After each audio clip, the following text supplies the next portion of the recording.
Yes people, what is happening? I am BA, back once again with another reaction in the Wire series. This is episode 8 of season 4 and it is called Corner Boys.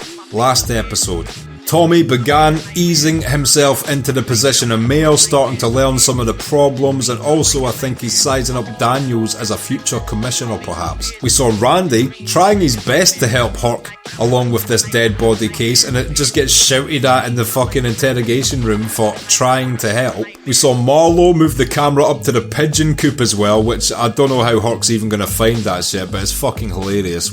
And Prop Joe was right when he told Marlo that that's going to tell you whether or not you've got locals or feds on you, so it was a smart play. Naaman almost got himself shot by Sherrod, who's now snorting heroin. I still don't understand the dynamics of that, because I would assume Sherrod was working a package for Marlo, or that anybody not working a package for Marlo wouldn't fuck with them at all. But there's Naaman working a package for Bodhi, so Bodhi is also working for Marlo now, so they are part of Marlo's network. Are these two crews working for Marlo beefing with one another, just misinformed, or are literally Sherrod working for an independent who are willing to attack Marlo's people? Either way, on that level I didn't understand it, but Naaman needs to chill the fuck out and shut his mouth. There's nothing worse than someone who is all bark and no bite, because people, I tell you who they get called out by, people like Michael, who are all bite and no bark. Sooner or later he's just gonna shout fuck you to the wrong person who isn't there trying to help him like Bunny Colvin, and it might be very, very bad for him. Omar, thankfully, Bunkeld helped Omar get transferred into a safe facility where he's not gonna get stabbed for this five-figure contract on his head. And what a badass scene that was as well. I was so fucking scared on Omar's behalf at the time because I didn't want to see him die, but the fact he just like basically Kimured that guy against the wall and then shanked him up his ass. Satisfying ending to what was a somewhat tense scene. Not that like stabbing satisfies me, but in that context it was great. The guy'll live. It'll be very painful when he needs to take a shit though. Oh, can you imagine the sting? Being stabbed directly in the rectum, then having to...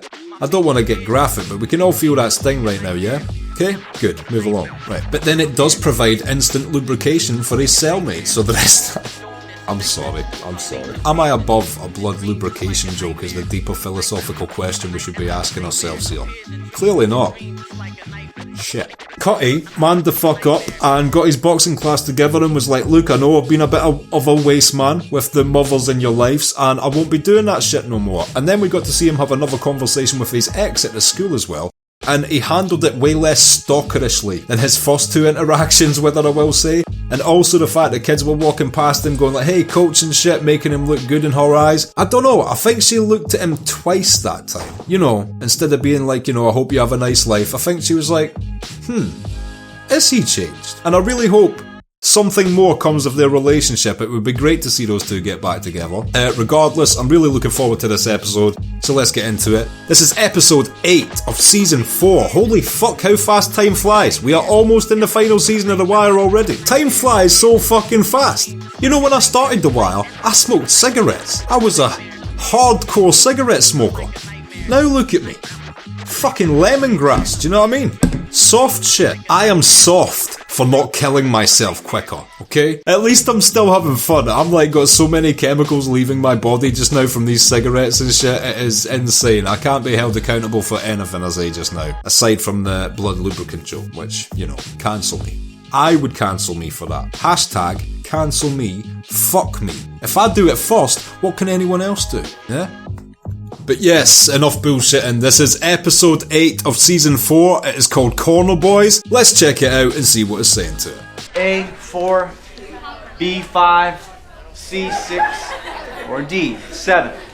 Take your time, but do it fast. Take your time but do it fast. What a fucking phrase. I am adopting that into my everyday life. I'm gonna say that to every single one of my friends from now on. You can't imagine in my life, by the way, how many of my friends have me sitting in cars outside residencies waiting for them, picking people up waiting for them, about to leave waiting for them. I'm such a tactically efficient dude. I know we all have our paces, but I am the tactically efficient one. I know where every one of my pockets on my body has a place for something. My phone's my back left, do you know what I mean? My keys are my jacket, front left. I've got everything like that. I'm an on-point tactical ninja-like dude, yeah, so clashes with the more laid-back friends of mine, but it's cool, because somewhere in the middle we find a happy balance, right? Then you went like thinking all around this one and no other one. So the answer is B5. Everybody get that?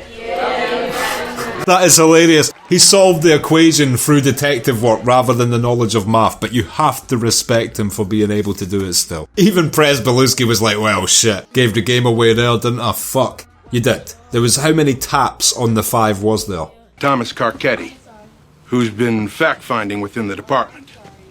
So if you go leaving your facts laying around and he finds them, that shit's on you. You know what? I fucking like how Tommy is. I don't know if this is part of the parcel of becoming mayor, if you're expected to do this, or if he's doing this of his own volition. Regardless, it's good to see him actually getting down and dirty into the departments individually and paying attention to what everyone's saying to get a feel of what the issues are in each place.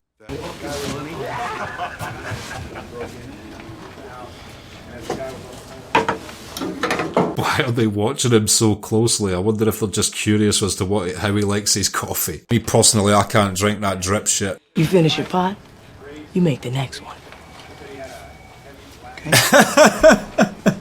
Nice. I like them making him adhere to the detective rules. He tells me there's a harassment complaint been filed. Some Jamaican woman says you had her stopped and searched by Amtrak police. It's about fucking time some complaints started coming in about Sergeant Hurk. It sounds weird even saying that. Sergeant Hurk, are you shitting me? You nail stepping on a roof fucking goon. Name? Fuzzy Dunlop, sir. I might have to set up a meet with this character. I don't know if this is some inside wire joke, but one of my new Patreons last week was called Fuzzy Dunlop. Is this an inside joke? Shout out to Fuzzy Dunlop for becoming a Patreon, by the way. Also, I forgot to shout out Nobody Here. You are always in my videos, bro. Nobody Here. Shout outs to you. Anybody that wants a shout out, I'll shout you out. I just sometimes forget. What's the point? We're not even going to suspend us, right? Right. What's the point? So we're here. Nice. They've been broken down. Kingpins? Nah, that comes later. Right now, we just corner boys. So how long until you're kingpin? Oh, fuck. I'm thinking 2-3 years. Wow. 3 years till you're a kingpin, dude. Marlo will kill you in your sleep for even uttering shit like that. I want to be a pediatric neurosurgeon like that one nigga. What's his name? Ben Carson. Yeah, that dude. He's a black surgeon at Hopkins and Law You want to be a surgeon, you need to go to medical school. That's fucking dope. He wants to be a surgeon. Yes. You know, this right here, the whole damn school. You know, the way they carry themselves. It's training for the street. Building's the system. We the cops. Very true. I like the way he's made that connection. You know, you help us hone in on this and maybe we do a little better job with you in here. What makes a good corner boy? Keep your eyes open. Keep the count straight. Don't trust nobody. See, I like how this gets everyone talking proactively. They all think they're little geniuses about how to correctly operate on a corner. Too many. No, we're good with it. I think Tommy can get a little hint that these guys are trying to keep as far away from him while he wanders about the department as possible. And you want to put him back on the street? But this ain't him. That means someone else is walking on y'all. Bunk is right. I like that this is affecting Bunk. That was Omar's point as well. Like, it's all well and good punishing me for shit I've done in the past, but this was not me, so who are you letting walk free? Shit doesn't play out any differently. I'll give you a back rub that you ain't never gonna forget. I love the fact that at least that guy's cool. That other detective is being an absolute dick just now. Bonk genuinely doesn't mean disrespect. Can't he tell he's clearly passionate about the true meaning of all this? And it might help them in the future if he figures something out in their cases they're having trouble with. That is hilarious. They've all got a folder in their hands. It's like what kids do in school, do you know what I mean? Pretend to be reading a book. Not the hall monitor or anything.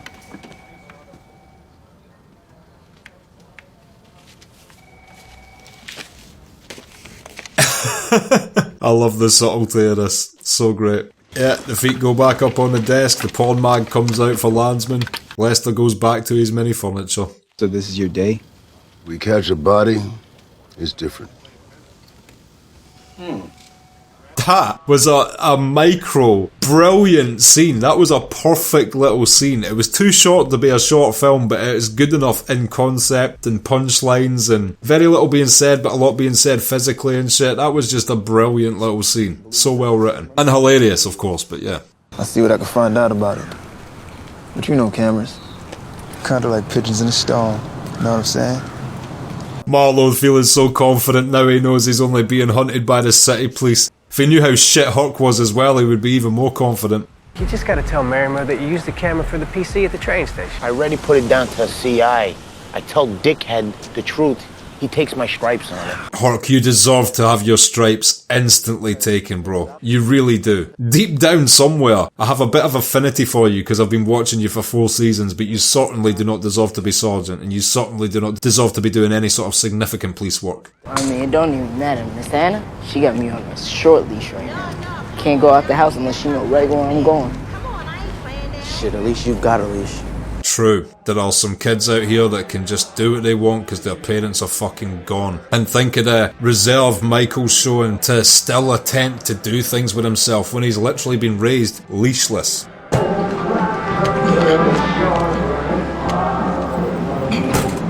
You know, the last time they were having a wake in this bar, I swear the other cop came out and did that. Is this bunk reaching his final form of drinking at wakes?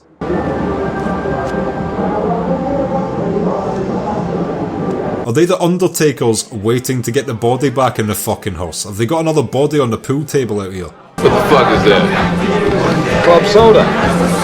And lime. Hey! Man, it is so great to see McNulty actually have some legitimate character progression. I swear he didn't change as a breeder for the first 3 seasons, but this is amazing. I mean, Bunk hasn't changed, but I fucking love Bunk. It's just great to see, you know, people overcome adversities as well. I'm having a little McNulty plot progression myself in real life for this no cigarette shit, do you know what I mean? So, fuck. It's so tough. Here, let's pray. Here we lay a couple New York boys who came too far south for their own fucking good. Ah, nice. So this is Marlowe starting to fucking help with a co-op against the East Side then.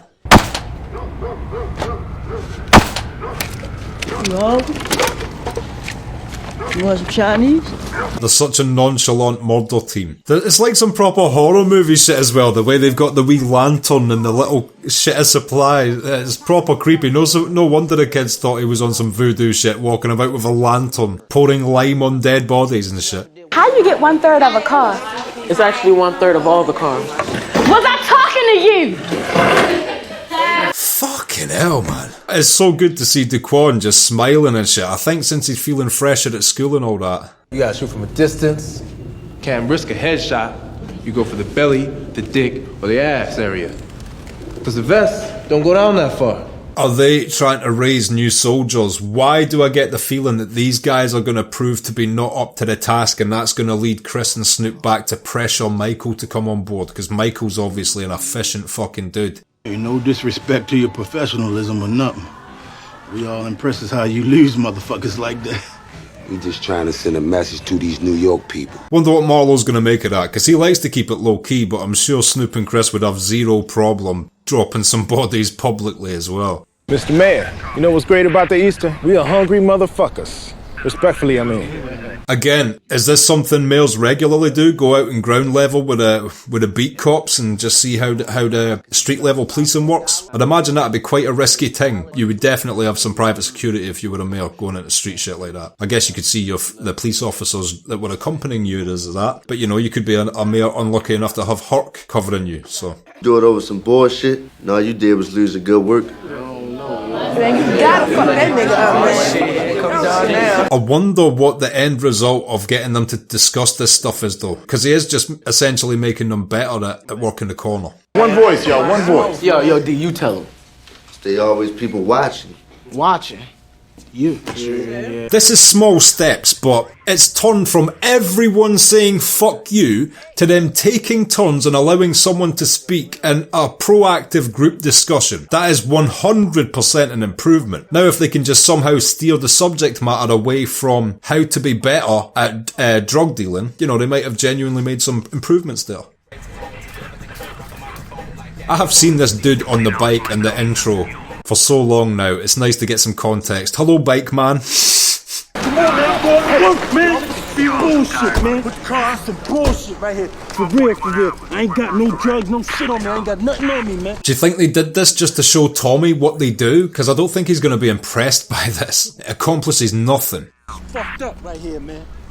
They think that's them giving a good showing to Tommy as well. He's gonna be like, okay, I see what the fucking problem is. You guys are all shit. Bringing a 4-car sneak attack on one dude with a bike. Tell him how the thing went down, will you? The boy came in. Omar? Omar.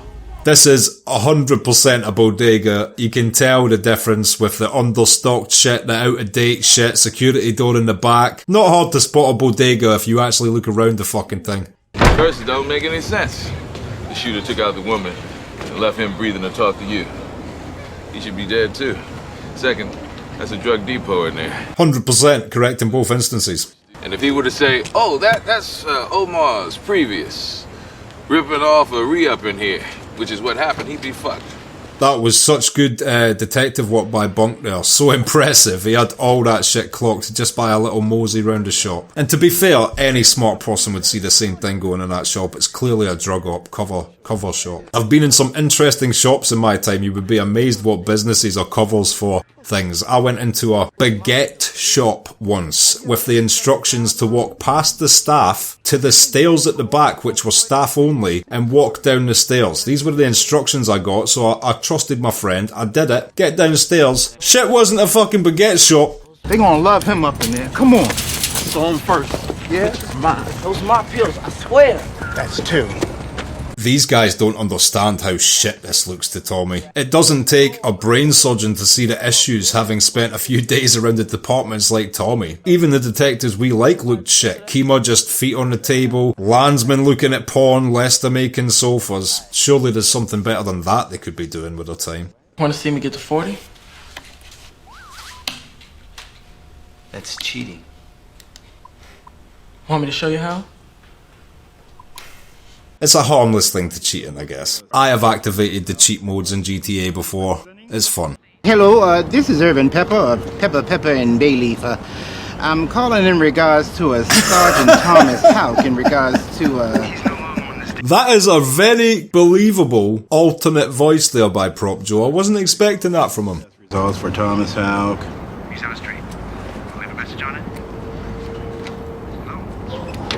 I was really impressed with his multiple accents there. Well done. Well done, Prop Joe. Some of the New York nigga won't know. What's the Baltimore question, yo? I don't know, like maybe something about club music. They don't know nothing about that shit up in New York. Huh? Surely they know about club music in New York, bro. Shaking it, jiggle it. Or K-Swift. Fucking people know K-Swift in New York. That is a dumb way to figure it out. Who's your favorite one on the Big Fat Morning Show, yo? Rookie New York girl. Get what I show any day. Snoop, yo, chill, yo. Sanjay be on the show too. Fucking hell. See, this is a terrible way to figure out who to kill. Jesus Christ. Also, they better be careful. They're very good at their covert body dropping. We have yet to see how they deal with it doing a public killing. They might get themselves arrested doing some dumb shit if they act like that. Shit. He who owes his good fortune to the numbers abides in them. Gotta show arrests are up 15, 20%. We'll worry about the quality later. Now, this is the real problem. He's basically breaking down to Tommy, this is all about the stats. What do you want me to do? This is how it works. This is how we get promotions here. This is how we protect our jobs here. You can tell Rawls is really lobbying for this commissioner role. I would love to see Daniels leapfrog him though. Police come through this door instead of your mother, they would have this whole damn house. It's all got to be packed up and elsewhere right now. Alright, be cool. Well, at least that was a tiny bit of good advice, but again, she just doesn't want to be liable for anything. She's a fucking bitch because of this shit, to be honest. I said she would be an interesting person to get to know at the start of this season. Now I wish I had never got to know her. I thought she was maybe like a female Weebay, which in some ways she is, but not in the good ways. Not in the proactive make some money for your fucking self ways. How much did you sell the groceries for? Don't look at me like that. I gotta go out. Motherfucker. At this point, I want Michael to be taken in by Marlowe. Fucking take you and your little brother, bro, and get the fuck out of this house, man. Boy, I ain't gonna let you hold the DSS card if you ain't gonna do right by me. You gonna let me hold that card? You a hard child. Good on him for drawing a hard line there. She literally wanted more for more drugs. You fucking tell her, bro. Unfortunately, you have to be the man of the house. Such a shame to see. The first time I saw his mum and dad, I had no idea they were this fucked up. They're basically like Daquan's mum and dad, just a slightly less shaky, at a different stage of the addiction process. Steroids? Yeah. Liquor business, booze, the real killer out there. And cigarettes? Oh, shit. Yeah, don't get me started on those fucking cunts. All y'all did all this talking up in here. You think you could sit down and write down the laws to your thing? Hell yeah, I do it right now. Shit. Now, this is a good thing because it causes them to have to come to resolutions, mutual agreements. They can't just say fuck you to each other all day. It's a great way to get some community and group discussion going on something they're all interested in and have opinions on. The rest of the time, do what you feel like you need to do. But be careful. You're still on the far side of your evaluation. Nice. I like the fact they've taken this stance. They're saying, like, look, we appreciate you trying something different, but if someone sticks their head in your door, you better look like your classroom's an official classroom teaching curriculum, because all they want is the leave no child behind shit, which obviously doesn't cater for individual needs or individual levels of learning and shit like that. I love the way they said that was cool for them to keep doing that as long as they had a couple things going on to make it more legit. Play games with me? I'm gonna be in your people shit like this every day until my camera comes home. You hear me? Every day. Marlo will kill you, bro. Ah, that felt good. The old Western DEU rides again. Apparently Doberman was the one that was shot in the earlier seasons. I swear he was meant to be shot through the jaw and shit. He recovered very quickly from a shot to the face. I swear someone said it was Doberman. If so, that would sort of explain his heightened aggression, but I swear it can't have been him that got shot, because he seemed to recover instantaneously. He was all over the Amsterdam season when that shit happened. He wants to talk about the police department. What works, what doesn't. You have the mayor's ear now. Look at you. He's genuinely gonna consider him for commissioner, I think, because obviously there isn't many choices. They made a good point that if he replaces a black commissioner with a white one, it's just gonna look like they're fucking whitewashing the local council. They can't do that. Daniels is perfect for the next commissioner, always has been more competent than Burrell, more honourable, more caring about the work. He would be a great choice for commissioner. Obviously, Rawls is trying to lobby himself up there, but yeah, I don't think Rawls would be the best call for that. If he's calling you, it's because guys like Burrell and Rawls are on the ropes. Maybe. 100%, yes. If he thought they were good enough for the task, he wouldn't be talking to anybody lower than them. He's talking to everyone lower than them. Shaking and jiggle it, yo. Who made that track? Yo, who you talking to, dog? I'm asking who Young Leek be. Yeah, this guy's New York. How the fuck should I know? Yo, who the fuck is you talking? Oh, shit. Like that. Well, that was a clean professional kill. That dude felt no pain. Look who home. Michael. Oh, great. I hope Michael boxes this dude. Damn, you grew. Can tell he fucking hates him as well. Oh, I hope he just pulls his little brother out of that house, man. I hope he just says to Marlo, look, mate, I don't know about all this soldier shit, but please just help me.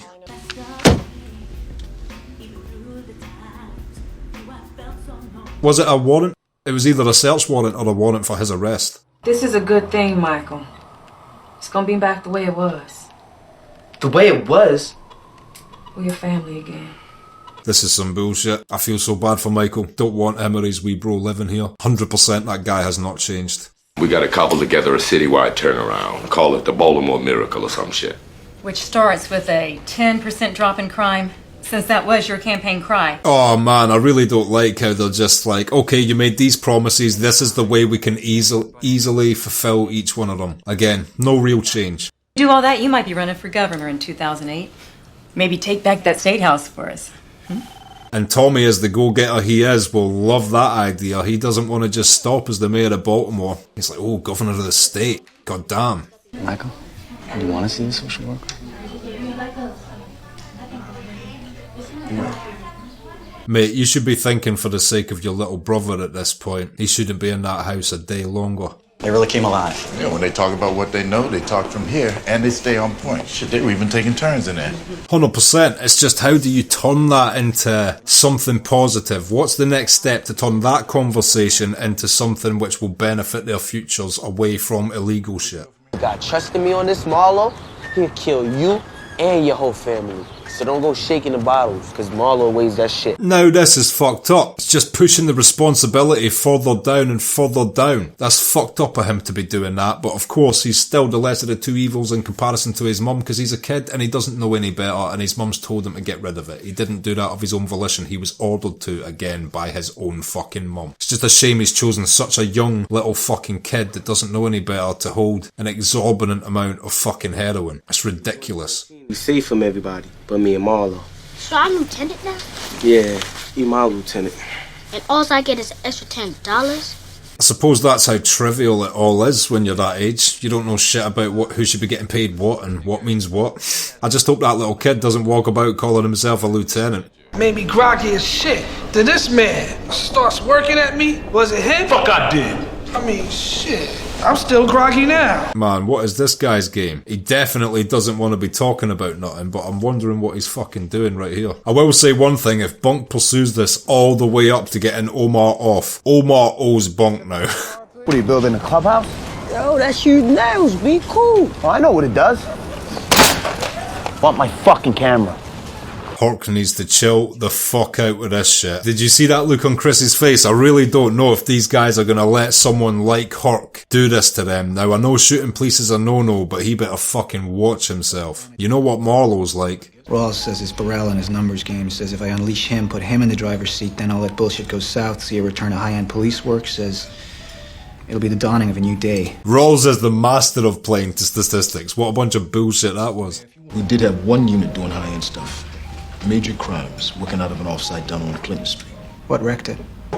Good question, Mr. Mayor. It's a very, very good point. That's Daniels being as open as possible, saying, look man, I am telling you in no uncertain terms where the real fucking problem is here, and if you're putting me to work for Rawls and Burrell, the same problems will happen again and again and again. But I'm pleased Daniels took the job still. And if Tommy follows up with the reasons why the major crimes unit was broken up so quickly, he'll lose all faith in Rawls and Burrell and Royce, etc.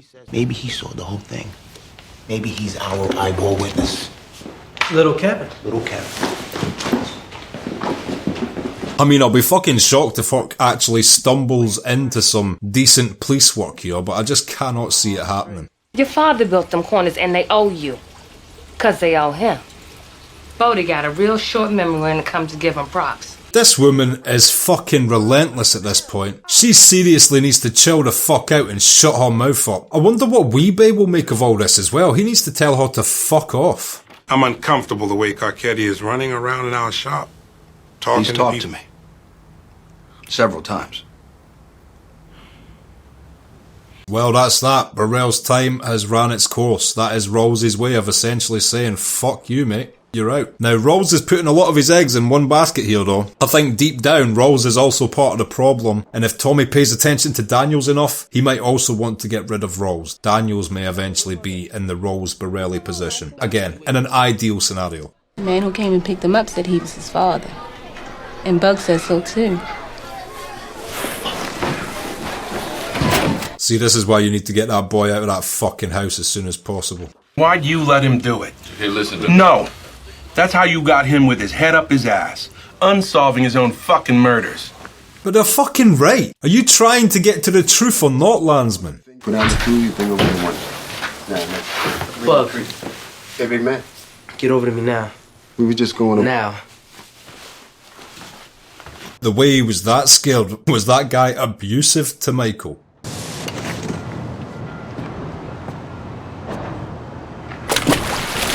I wonder why he did that. Was it just because he thought now that Hurk had seen it, it would connect them to the boarded up doors if they got stopped perhaps? Either way, it's probably a smart move for the future, but yeah, we'll see. Okay, and that was episode 8 of season 4 of The Wire, Corner Boys, and I will be back in just a minute with my thoughts on that. So, Corner Boys, what did I think of that? Well, I must say that everybody in the comments who was telling me, like, why do you think this about Tommy? Why do you think that about Tommy? Like, I thought this and that about him at the time I first met him because of the way it showed me him. Now, I am seeing him as mayor. He is genuinely going through these departments to try and see what the problems are and eliminate them.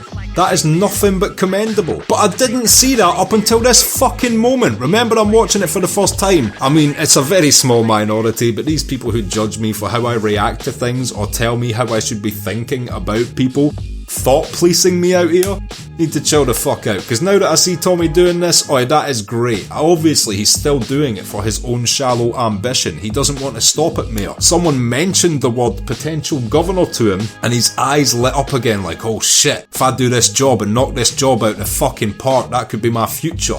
So he seems like he genuinely wants to do things differently, to try and advance up the ladder even further. Whereas I will say, Roy seemed kind of content to be the mayor. Didn't seem like he wanted anything further than that. He was happy just chilling in his office, getting a blowjob, right? Not doing his job properly, just maintaining the status quo. Which is basically the modus operandi for 50% of the characters in this show. This show is essentially 50% characters attempting to maintain the status quo, and 50% of the characters frustratingly trying to change things and dying, meeting brick walls or going to jail. This show is like, it's weird that someone would write to make frustration a key component, do you know what I mean? Because it does leave you feeling so fucking frustrated.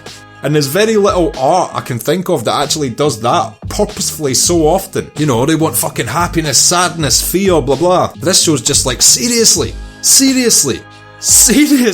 until you're red in the face. It makes no difference. It's just all so frustrating. I love that Bunny actually got the Corner Boys talking in the badly behaved kids class and actually started to get group discussions going. Obviously my point still stands. How do you now transition this into a group discussion about something they're not so interested in, that maybe they need to learn about? And yeah, as the female psychologist brought up, you're not just dealing with like Corner Boys either. That's like a class of dysfunctional children, some of them because of their upbringing, but also others have legitimate mental disorders which you have to deal with. And when one of them is like borderline psychotic, that's like almost an impossible task to integrate them. But yeah, leave no child behind and shit. That's the frustration of the school system. And it was amazing to see Bunk go to bat for Omar throughout this episode. Perhaps not for Omar, but for Omar's point, which was true, you know. It's all well and good punishing him because they know he's connected to shit in the past that he got away with, but if they're punishing him and smirking and shit now that he's been arrested, the truth is, if he didn't do this,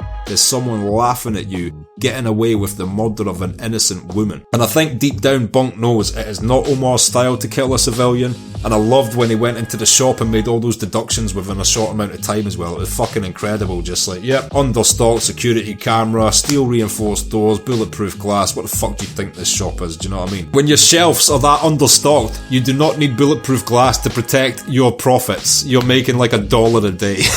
Dude didn't even have milk, do you know what I mean? And this whole dynamic between Burrell, Rawls and Daniels is getting really interesting because I think no matter what happens, Burrell's fucked. He's on his way out and he sort of sees this now. But Rawls is making a power play to get in there as next commissioner, but that goes against Tommy's wishes as mayor because he can't just whitewash his fucking cabinet now that he's got the job. It makes him look supremely bad. It makes far more sense that if he does get rid of Burrell, he gets another black commissioner as to not change that part so that people have no reason to, you know, call him a cunt. Is Daniels better than Rawls? Okay, that's a good question. If we're talking about legitimately trying to do something which will legitimately lead to change, yes.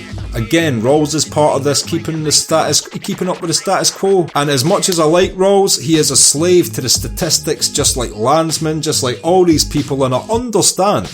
That's the game. That's the police's game. And if you don't play the game, your career's fucked. But if all the police simultaneously said like, no, look, this is wrong, this isn't how you fix this shit, what could they really do other than allow the police to make genuine attempts to change it? So when you conform to just playing to the stats, you become part of the problem regardless of how likeable you are as a person in Rawls's case. So yeah, I'm all for seeing Daniels get bumped up to commissioner, but even now that he's been offered this job to work directly under Rawls in that unit, that's a really great look. Rawls could end up becoming the commissioner with Daniels as his number 2 or something like that as well. well. Would be happy with both those scenarios. No idea where it's going to go from there, but it will be interesting. And Chris and Snoop, first of all, it's nice to see Marlo get in on this co-op. It's a very cool thing. Prop Joe made a lot of good points, and it's nice to see that, you know, Marlo gave them a name, they found out it was Huck and all that shit. You know, there's a bit of camaraderie going on between the gangs in Baltimore for once. Chris correctly detected that dude was from New York. Boom, shot in public. That is an example now to the New York people coming into the area to try and sell drugs in that area. They're taking it serious and holding on to their turf with deadly force. So Marlo is keeping up his end of the bargain. Prop Joe's keeping up his end of the bargain. And for now, everything is amicable. The other fucked up thing was,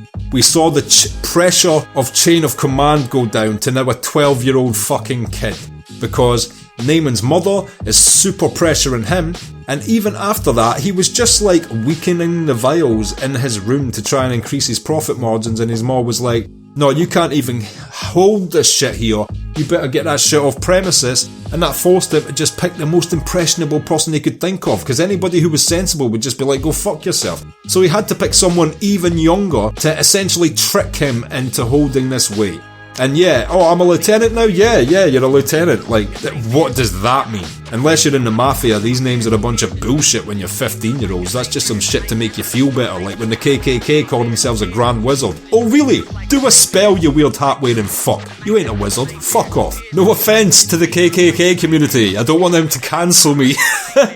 Surely we can joke at the KKK's expense. But yeah, just fucked up to see Naaman do that, and I wish someone would sit down and tell that kid, like, look man, he's kinda got you on some bullshit here, and you need to get this fucking shit out of this house. Like, imagine if that kid's parents find that G-Pack in his residence. What's he gonna say? But I'm a lieutenant! Grounded, you little shit! He'll get beaten to death with the G-Pack. All in all, this is basically a catchphrase, but I fucking loved this episode again. Can't wait to see what happens next time. If you've liked this video, click like. Subscribe to the channel if you'd like to see more videos like this. Ring the bell to be notified as to when they drop. Anything you want to discuss, comment down below and share this around to just one person. Help build the channel. Maybe they want to watch this along with us. My Patreon link is down there in the description. If you become a patron, you get access to my blog and polls and posts. You get access to these reactions I put on YouTube 1.5 months in advance. And you also get access to full-length versions of all the reactions I post on YouTube. So consider becoming a patron, it helps me and the channel out so much. And until next time, I have been a cigaretteless BA. Peace.